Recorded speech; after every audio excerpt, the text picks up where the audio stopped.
Hello, everyone, and welcome back to the podcast. It's great to have you here. I hope you're doing well, and I hope you're ready for another interesting English learning episode. Today, we're going to talk about something that sounds like it came straight out of a movie. Crazy inheritance stories. Imagine waking up one morning and discovering that someone has left you a fortune. Maybe you've inherited a house. Maybe you've inherited millions of dollars. Maybe you've received a valuable collection.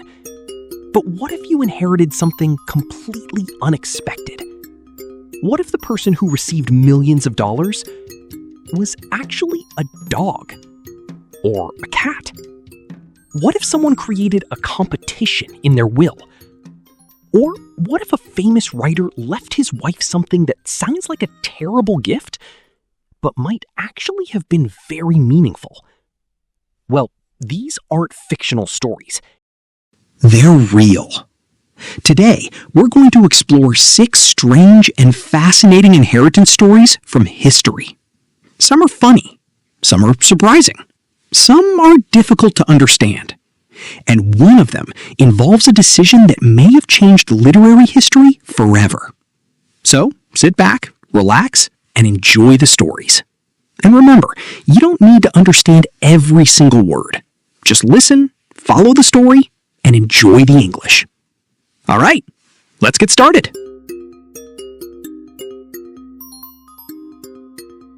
Let's start with a question. If you had $12 million, what would you do with it? Buy a house? Start a business? Travel? Help your family? Invest it? Now imagine someone giving you $12 million, and you are a dog. That's exactly what happened to a little white Maltese named Trouble. Trouble belonged to one of America's most famous wealthy women, Leona Helmsley.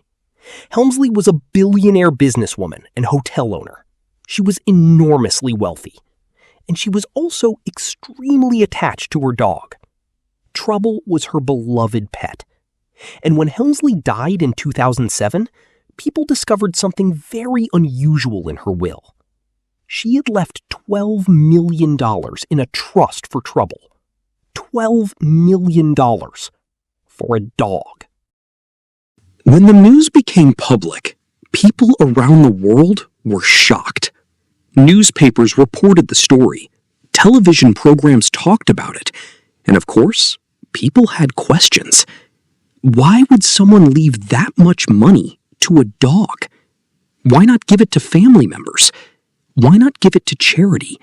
Why $12 million? And perhaps the most important question? What exactly does a dog do with $12 million? Obviously, Trouble couldn't go shopping.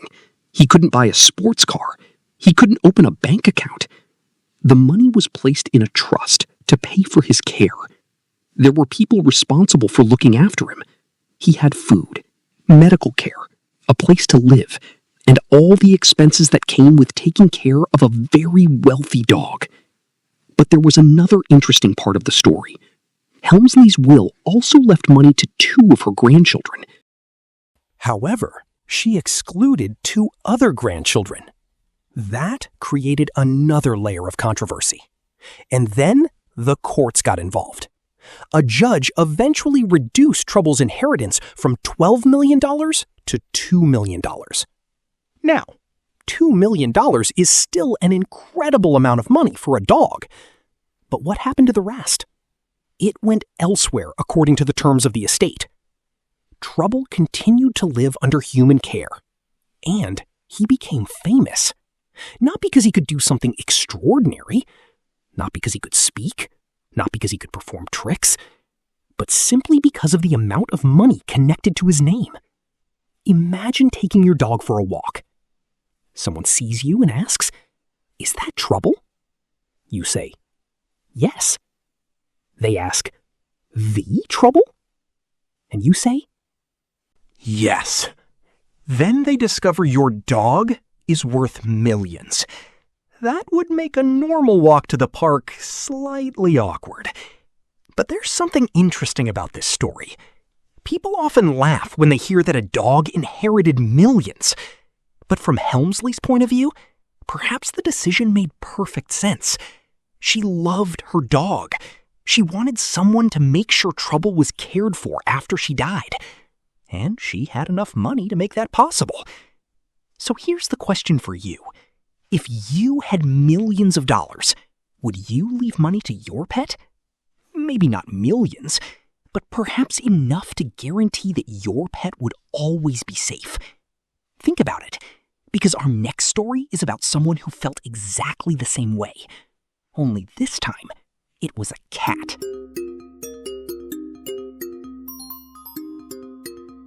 Imagine being a cat.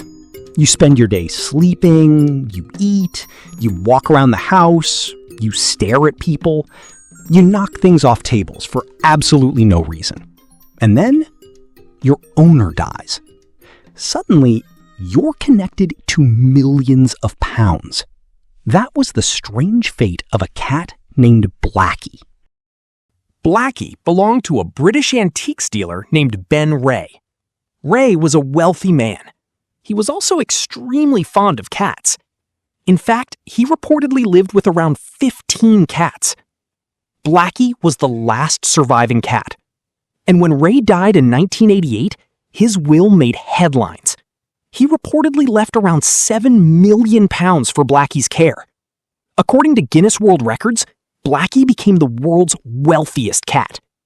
Now, here's where the story becomes even more interesting.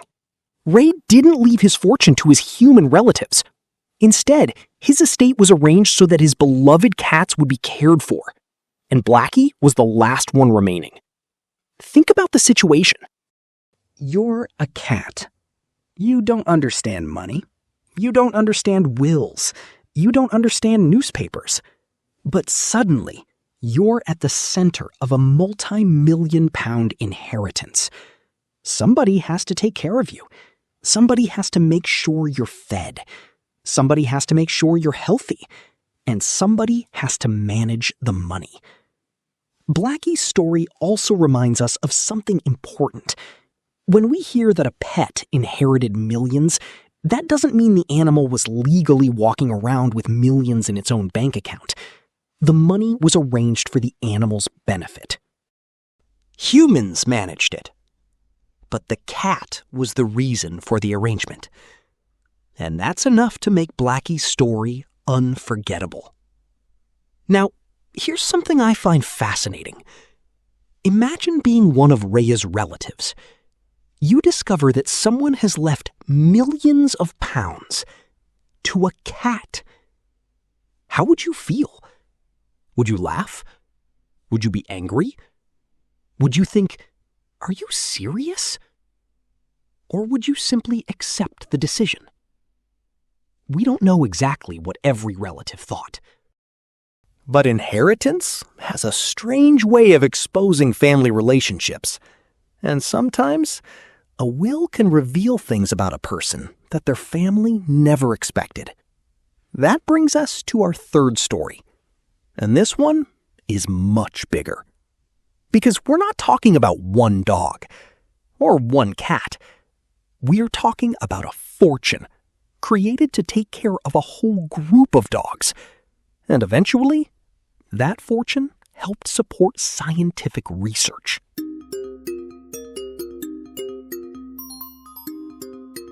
Imagine walking into someone's house and discovering dogs everywhere. Not 2 dogs, not 5, not 10, a huge number of dogs. That was part of the life of Eleanor Ritchie. Ritchie was an American heiress connected to the Quaker State oil fortune. She was wealthy, very wealthy.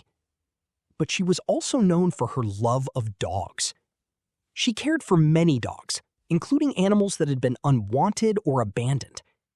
And when she died in 1968, her will revealed something extraordinary. She had arranged for the bulk of her fortune to support her dogs.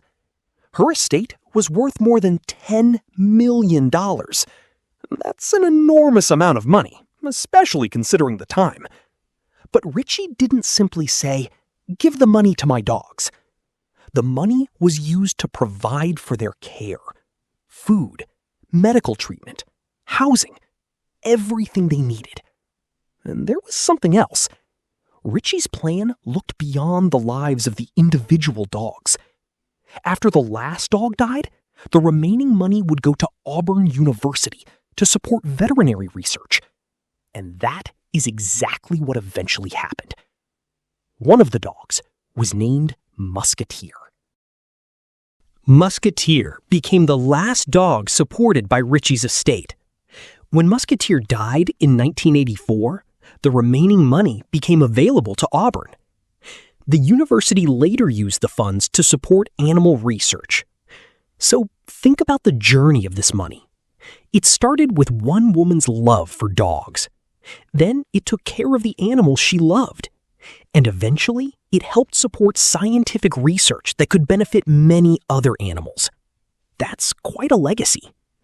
And I think there's something beautiful about that. Richie didn't have children. She could have left her fortune somewhere else. Instead, she chose something she deeply cared about: her dogs. And eventually, animal research. Now, let's imagine for a moment that you're one of her relatives. You discover that the family fortune isn't coming to you.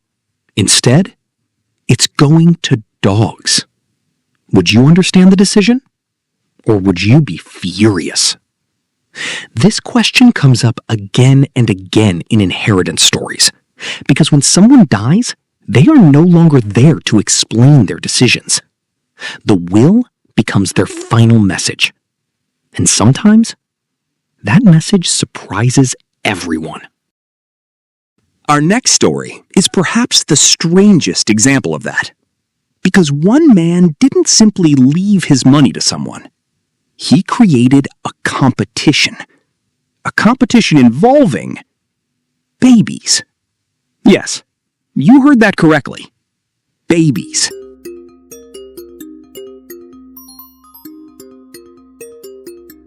Imagine reading someone's will and discovering this sentence: "The money will go to the woman who gives birth to the greatest number of children during the next 10 years. You would probably read it twice, maybe 3 times, because it sounds ridiculous. But that's essentially what happened after the death of Charles Vance Miller. Miller was a Canadian lawyer and businessman. He died in 1926, and he left behind a very unusual will. Miller was known for his sense of humor. He apparently enjoyed practical jokes, and his will contained several strange provisions.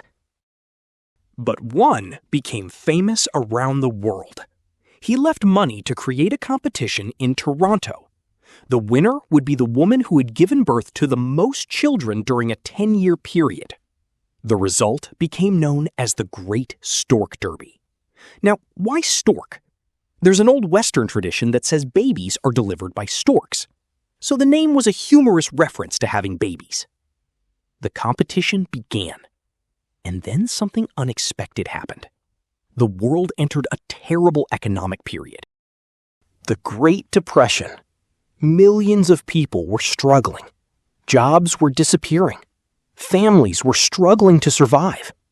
And suddenly, this strange competition became extremely serious. For some families, the prize money represented a life-changing amount. Newspapers followed the story. The public watched the competition.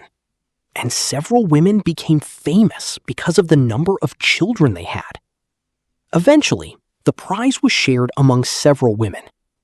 The entire story sounds bizarre. But there's a deeper question here. Was Millar being funny? Was he trying to make a point? Was he trying to embarrass his relatives? Was it simply a joke? We can't know exactly what he intended. But we do know that his strange will created one of the most unusual inheritance stories in Canadian history. And here's something fascinating. His relatives actually tried to challenge the will. They wanted to stop the unusual distribution of his estate. But the legal challenges failed. The competition went ahead. Imagine being one of the lawyers involved. You're sitting in a courtroom, and you're discussing whether a millionaire's money should be distributed according to how many babies women had during a 10-year period. That's not the kind of legal case you forget. And this story gives us an important reminder. Money can change people's behavior. When a huge financial reward is involved, people may do things they would never normally consider. And that's why inheritance can sometimes create complicated situations. Family arguments, legal battles, unexpected responsibilities, and sometimes complete chaos. But our next story is very different. It involves one of the most famous writers who ever lived, and one of the strangest gifts ever mentioned in a famous will. A bed. Not the best bed, not a beautiful bed, but the second best bed.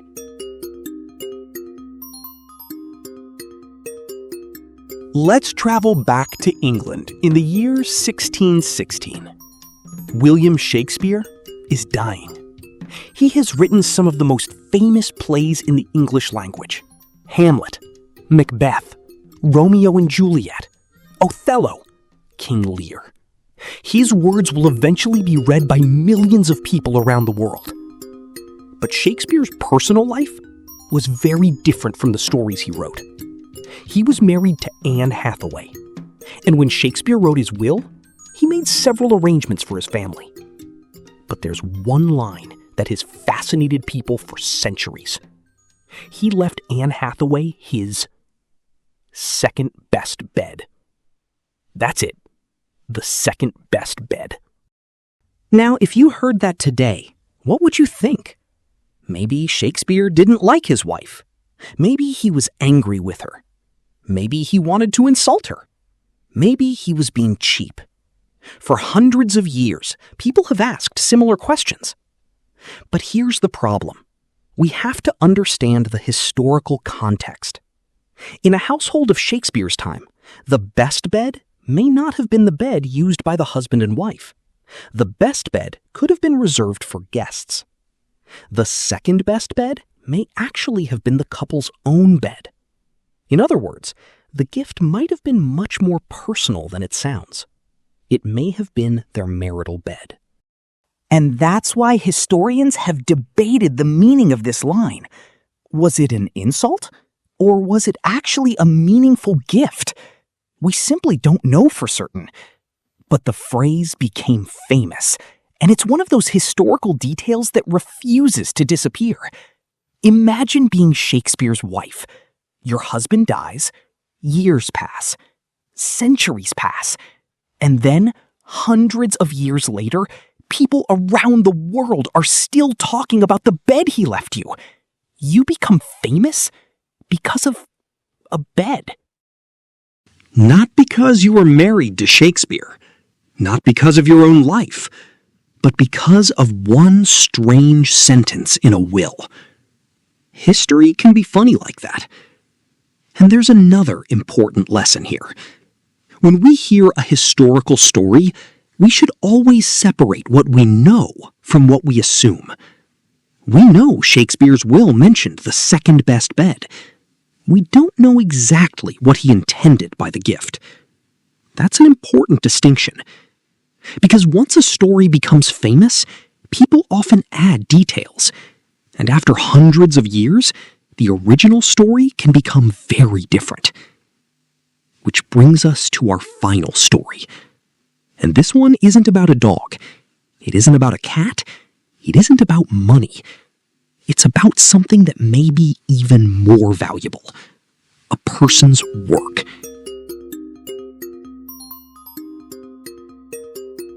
Imagine your best friend dies.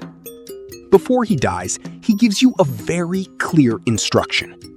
He says, "When I'm gone, destroy my unpublished writings."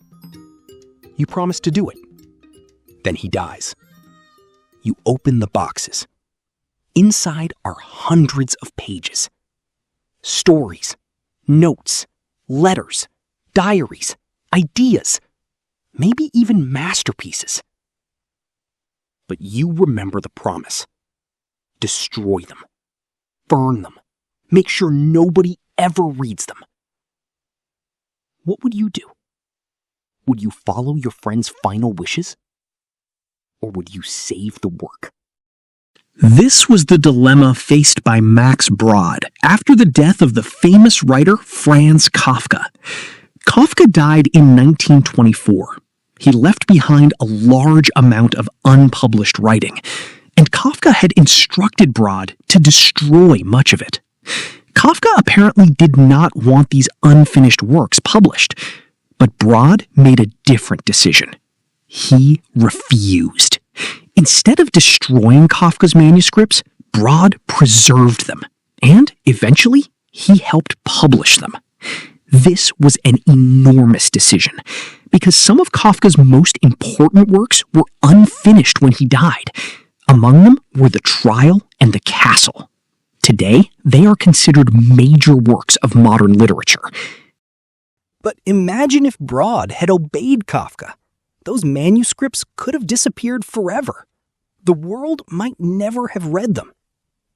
Brod later escaped from Prague in 1939 as Nazi Germany expanded its control over the region, and he took Kafka's papers with him. The manuscripts survived. Over the years, they passed through different hands and locations. Eventually, many of Kafka's surviving papers became part of the collection of the Bodleian Libraries at the University of Oxford. And now we have a fascinating question. Did Max Brod do the right thing? From one perspective, no. Kafka had given him an instruction. His final wishes should have been respected. But from another perspective, Brod may have believed that Kafka's work was too important to destroy. He may have thought that the world deserved to read it. And today, millions of readers know Kafka's name. His work influenced literature, philosophy, art, and popular culture. So one person's decision, made after another person's death, may have changed the course of literary history. And that brings us back to the idea of inheritance. An inheritance isn't always something you can put a price on. Sometimes, the most valuable thing someone leaves behind is something they created. A book, a painting, a scientific discovery, a song, a collection of letters, a lifetime of ideas. And sometimes, the person who receives those things has to decide what happens to them next.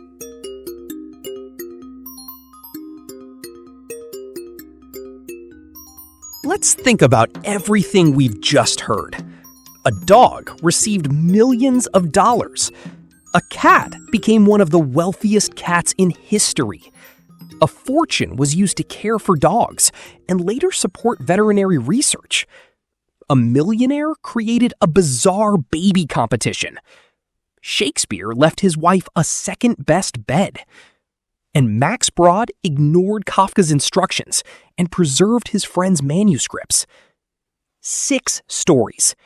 6 very different decisions. But there's one thing they all have in common. They show us that money doesn't always go where we expect, and neither does a person's legacy. Sometimes we think we know someone. We know their family.